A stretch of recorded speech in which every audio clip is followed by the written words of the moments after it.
Today we are going to factorize this expression. What is your first instinct when you see this in an exam? Is it to multiply everything out to open up the problem like this? If you follow that instinct, you're walking straight into a trap designed to waste your time. Because even after arriving at this step after 2 to 3 minutes of working, you end up with this huge mountain to climb just to factorize it back down. But what if I told you that you don't need to do any of that? There is a hidden symmetry in these constants that turn 20 minutes of struggle into a successful, effortless solve in under 5 minutes. Let's find that bridge and solve this the sharp way. Hey thinkers, welcome back to Think Sharp Alley, where every turn leads to a smart solution. So look at the constants, plus 1, plus 3, minus 2 and minus 6. Do you see a pattern? We want to pair this bracket so that the sum of the constant is identical. So if you see minus 1 minus 2 gives us minus 3 and plus 3 minus 6 gives us the same sum, minus 3. This isn't a coincidence. By pairing these specific brackets, we are going to create a repeating pattern that simplifies everything. So let's rewrite it like this.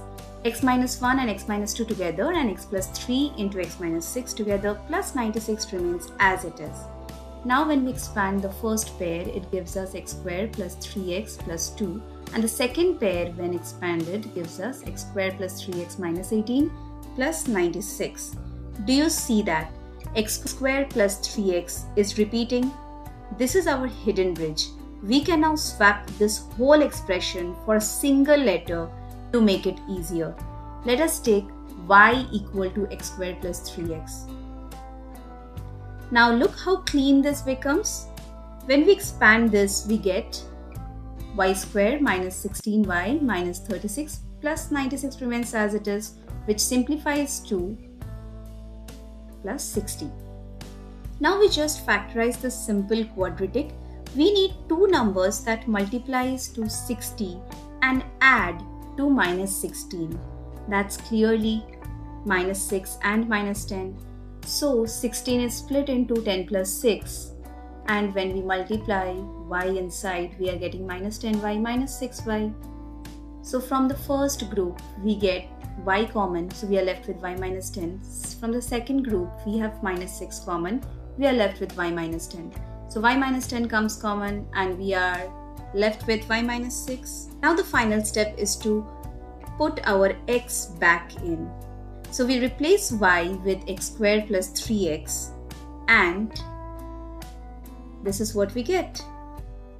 Now a lot of students would stop here and think they are finished, but always take one last look at your result. Can we factorize these quadratics even further?